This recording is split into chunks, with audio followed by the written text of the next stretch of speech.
I had spent most of my early life raising funds for St. Jude. I participated in mathathon and fundraising events through my church youth group. We did bake sales and garage sales, and never thinking that it someday would affect me. I was 18 when I was diagnosed, and it dawned on me as I went through my treatment that now I'm one of the cancer kids, and now I'm giving somebody else the opportunity to raise funds for me. I started my freshman year at Christian Brothers University. My friends and I really wanted to learn more about teak, and we were going to go to a social gathering, and I just really wasn't feeling well. My best friend was my roommate, and he said, "If you don't feel better in the morning, I'm going to take you to the emergency room." And the morning came, and I felt much worse. And he literally picked me up and put me in his car and took me to the emergency room. And that's where they did a CAT scan on me and found tumors in 90% of my body. The doctors said that if I had stayed in my dorm room for 3 more days, I would have died there. They diagnosed me with an unknown cancer and said that we needed to get me to St. Jude as soon as possible.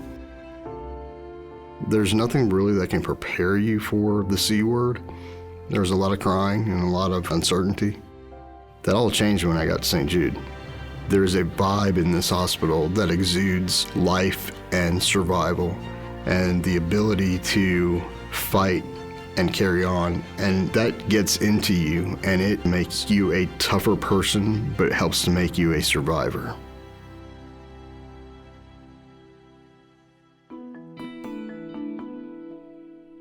I was at work, and we were having our Thanksgiving luncheon, and my wife called me. She said, "I've been having some problems, and I went to the doctor. I just want to let you know that I'm pregnant." All right, nope. I gotta stop for a second. Yeah, okay. And I said, "What did you say?" And she said, "I'm pregnant." And I passed out onto the ground.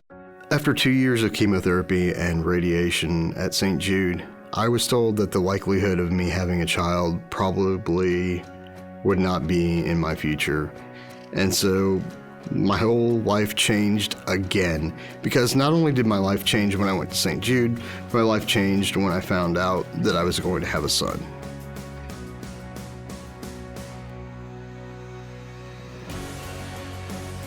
Once I accepted a bid to Tau Kappa Epsilon, I felt like I was doing the right thing, and I was really happy with my decision. They always supported me. They helped me when I was down. They picked me up when I literally could not walk. Pledging teak and not knowing that I was going to be a St. Jude patient, it was a shock to me to find out that Danny Thomas was a teak. Is there such a thing as coincidence? I don't think so. I think everything happens for a reason. Here we are in Memphis, Tennessee, and the world is here. And kids are coming in from all over the place, and they're being treated for all these diseases and all these different types of cancers. St. Jude not only helps these children with catastrophic diseases, but they also take that research and they apply it. They freely share that research with the outside world. So the fundraising that you're doing for St. Jude and helping a child here, you're not helping just a single child. You're helping the entire world. And to see my fraternity actively raising money to help the hospital and its continuing mission, I think that's an amazing thing to be a part of. It is such an honor to be a teak and a privilege to be a St. Jude survivor.